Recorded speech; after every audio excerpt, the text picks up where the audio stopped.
Well, I was excited when I heard that my friend Dr. Patrick Moore was scheduled to speak at a conference in Regina on sustainability. Now, when I hear that word sustainability, it makes me a little bit nervous because that's code for a lot of things I don't like.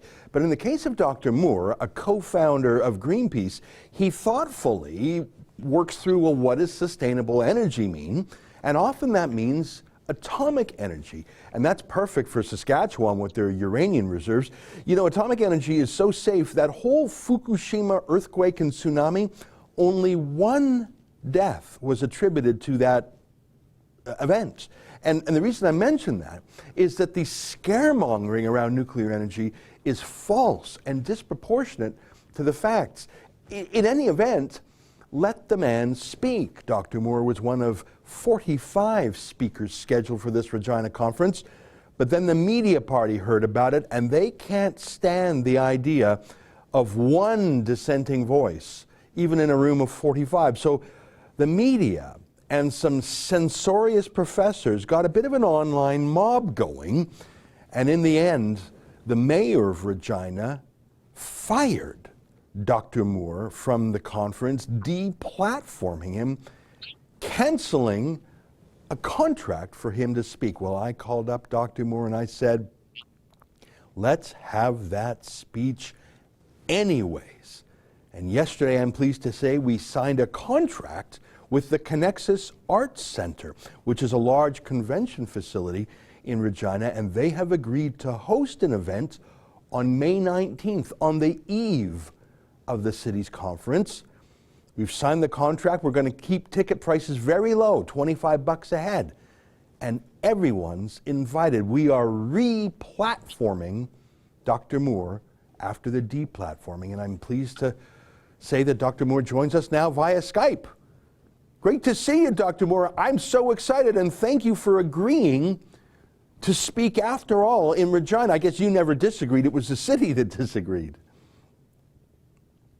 That's wonderful, Ezra, and I really appreciate your involvement in this, in coming in to save the day.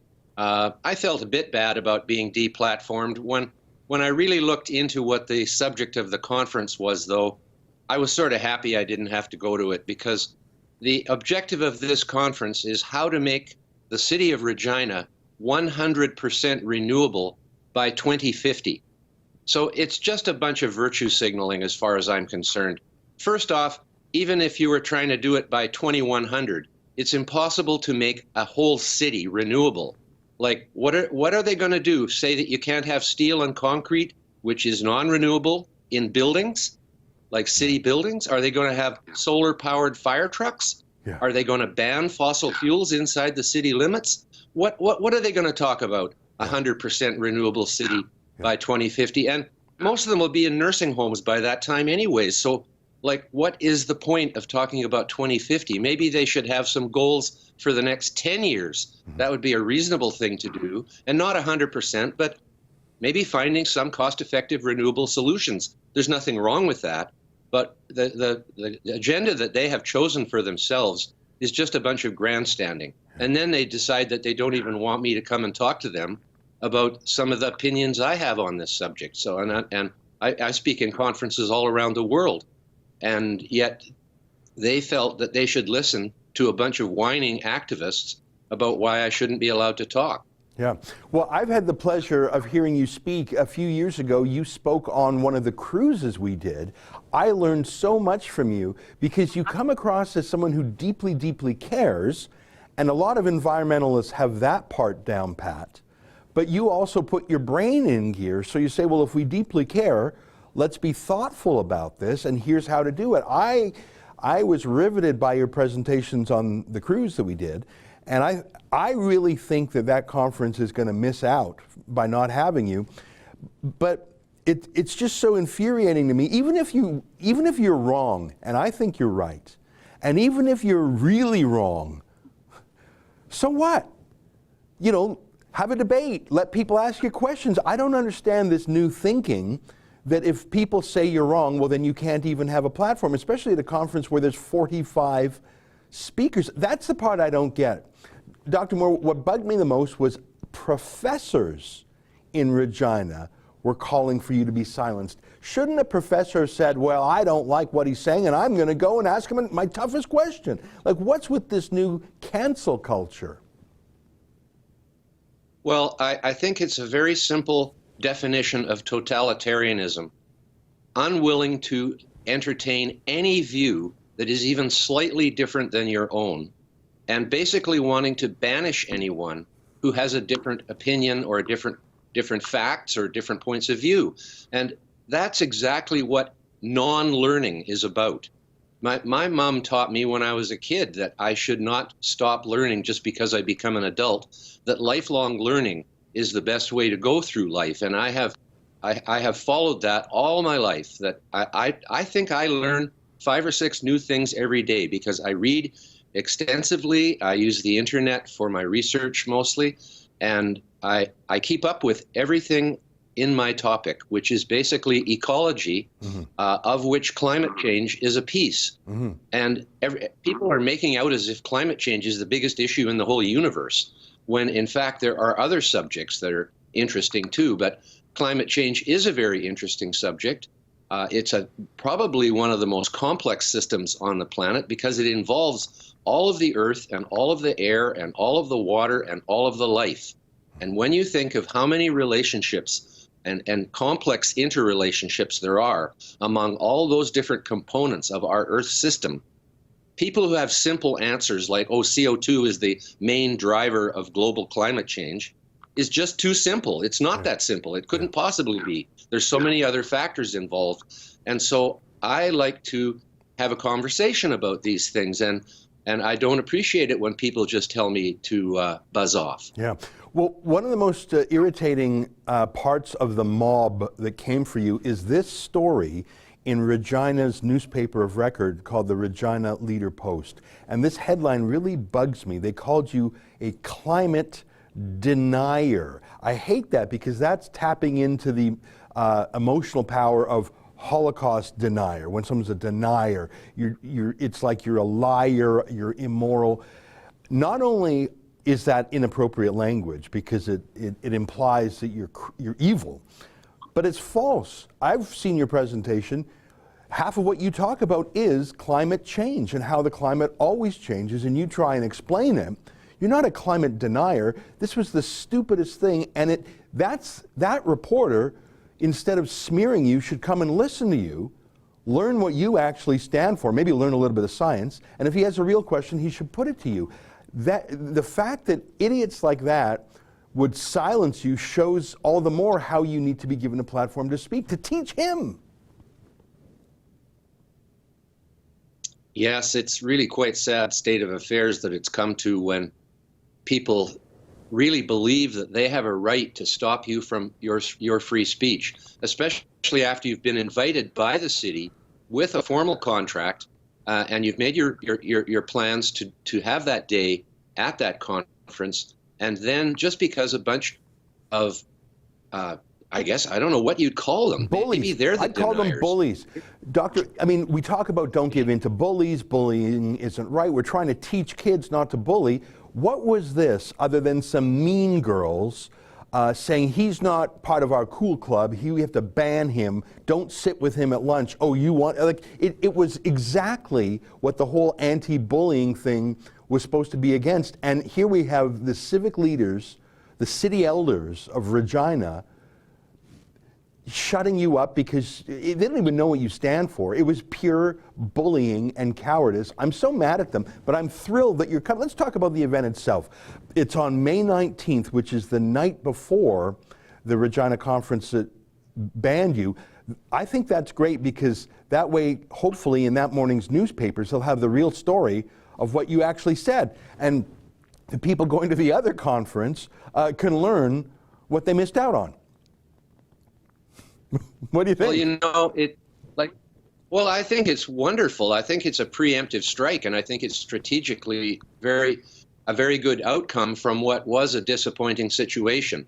So being re-platformed in Regina makes me feel real good, and I'm going to do my very best to put on a really good show there. You know, to call me a climate denier, I mean, climate change denier, what on earth are they talking about? I don't deny that there's a climate. I don't deny that the climate changes and virtually always has, sometimes slower and sometimes faster through the history of the Earth. There was a pretty big climate change when that asteroid hit the planet 65 million years ago and wiped out nearly half the species on Earth. That's a big change. Nothing like that is happening right now, but they act as though it is. And and I don't deny that humans have an impact on the environment. Of course I don't. The urban heat island effect, for example, there's 500 cities over 1 million people in the world, and because those cities are made of concrete and steel, they are warmer than the surrounding countryside, even though they're in the same location. So there's sometimes a 2 degree or 3 degree Celsius difference between the center of a city and the surrounding farmlands and forests. So that changes the Earth's climate at regional levels, not necessarily at a global level, but obviously at a global level, humans have had a big impact. Our agriculture is the biggest impact that we have had on the Earth. When you put in a field of crops, you basically eliminate the biodiversity of the ecosystem that was there previously. We have to eat. So that's why I'm in favor of intensive agricultural practices and using modern genetics and science to increase the productivity of the land. But one of the other, it's not off topic because it's about climate change, our putting of CO2 into the atmosphere has resulted in a 30% increase in the growth of wild plants and farm plants in many parts of the world, especially the drier parts. Because when you increase CO2, you not only provide more food for the plants, CO2 being the main food for all life on Earth, and where the carbon comes from for all life on Earth is through carbon dioxide in the atmosphere and in the seas and the lakes. Everywhere there's CO2, there's going to be life. And so CO2 not only is the food for life, it also makes plants more efficient with water. It's a totally second aspect. It's not anything to do with the food aspect. It's got to do with that when CO2 is more concentrated in the atmosphere, the plants don't have to work so hard to get the CO2, and they don't have to open up their little holes under their leaves called stomata as much. So they don't lose as much water because those little holes are for the air to come in and for them to extract the CO2 from the air, but they're also allowing water to go out. It's called transpiration. When you have higher CO2, the plants don't lose as much water in their process and therefore are more efficient with it. And now trees are spreading into dry grasslands in the dry areas of the US West, like Nevada, where the trees were on higher ground where it's cooler and a little wetter, and down in the valleys is just grass. Now trees are spreading there. And this has been documented thoroughly by aerial photography over the last 50 years. The trees of the earth are happier with this level of CO2, and so are all the other plants, and therefore so should we be. And the fact of the matter, the temperature of the earth on a global basis has only increased by 1 or 1.1 degrees Celsius. I mean, it's not accurate enough to do it in tenths of a degree, but it's something along those lines. 1 degree in 300 years, because it started warming around 1700. 1 degree, if we didn't have accurate thermometers, we would not know that the earth had warmed. Like Dr. Moore, you just moved from New York to Florida. That's a lot more than 1 degree Celsius increase in temperature. I got to tell you, I'm having fond memories right now of how much I learned from you when you came on our cruise last time, and I can hardly wait to have you with your PowerPoint slides for 2 full hours in Regina. I'm learning from you even right now. You're explaining it in layman's terms, but I'm getting real knowledge, and I'm so excited and I'm so proud to be associated with you, and thank you for this. Let's just talk for a minute about the event, because I know not all of our viewers can make it to Regina, but if anyone's in Saskatchewan, and frankly, Alberta and Manitoba, I'd encourage people to make the journey. Let me just tell our viewers what's going to happen. And you correct me if I'm wrong on this, Doctor, because I know we just figured this out yesterday, so maybe I don't have it right. We'll have a reception at 6 o'clock. at the Connexus Arts Center in Regina, which is a nice facility, and they've got a little bit of courage because they had Dr. Jordan Peterson, and they didn't cave in. They didn't deplatform him. So if they're strong enough for Dr. Peterson, I think they'll be strong enough for us. And by the way, I had the sales lady of Connexus Arts Center confirm with their CEO that they won't cancel. I insisted that they check. So at 6 o'clock, we'll have a reception. At 6:30, we'll have your big speech in the hall and big projectors for your PowerPoint slides. We'll have a Q&A session, so from 6:30 to 8:30, 2 full hours of learning. And then afterwards, for those who are super fans, you've agreed to have dinner and a glass of wine for those who are interested. And details on the different ticket prices on the website. The website, by the way, is simply called reginaspeech.com. But for those who just want to come to the 2-hour lecture and Q&A, that's $25, which, by the way, the conference you were kicked out of, that's $300 to attend. So we are hoping to have maximum turnout here, Doctor. I sure hope so, Ezra, and I'm pretty hopeful about it. Let me just give you a brief synopsis of the overall subject that I'll be talking about. Okay. My talk is called Fake Invisible Catastrophes and Threats of Doom. And it's not tongue-in-cheek. It is a bit sensationalist, I will agree, but when people see what I have to say, they will be amazed. Because here's my thesis. It dawned on me a while back, and it's funny how things come to you after so many years when you should have noticed them before. It's come to my notice that almost all the scare stories that are bandied about today by these activists and climate justice people, almost all of them are about something that is either invisible or so remote that no one can go and check for themselves, or both. Take, for example, polar bears. They're quite visible, but they're saying they're going extinct because of carbon dioxide, which is invisible. Mm-hmm. So you can't point in the corner and say, look what that CO2 is doing over there, as a cause-effect relationship. So that means, and take for example, GMOs. What is it in the GMO that is harmful? Has anyone shown it to you? No, it must be invisible. How about radiation from nuclear power plants? It's invisible. Therefore, they can make up all kinds of scary stories about how it's going to mutate you and your children. And on and on and on. Coral reefs are underwater and very far away, so they can make all kinds of stories about them. And so if you're not able to observe something for yourself, which is the first principle of science, observation, because unlike religion, science is about things that you have to be able to show, that you have to be able to see, not only with your eyes, but perhaps with a microscope or a telescope or a Geiger counter or an instrument that can measure the level of carbon dioxide in the atmosphere, which are not in very many homes these days. Mm-hmm. And so if you can't observe and verify, verification is the second stage in science. And then after that comes replication, where other people besides yourself do what you did and find the same answer. That is how you go from a hypothesis to a theory in science. Now, if you can't do that for yourself, if you can't look out the window and count the polar bears in the Arctic, then you depend on activists, politicians, and the media to tell you what's happening. And these days, there is so much fake news and so much fake science that people who come and hear this talk are just going to be amazed. Well, I'm sold. I mean, what you've just said in the last 2 minutes there is exactly what the people of Regina and all of us need to hear. I'm truly upset that the people who spent $300 to go to the official government conference won't be able to hear you. And I bet a number of people bought that $300 ticket just to hear you. But I'm delighted that from, they say, if you get lemons, make lemonade.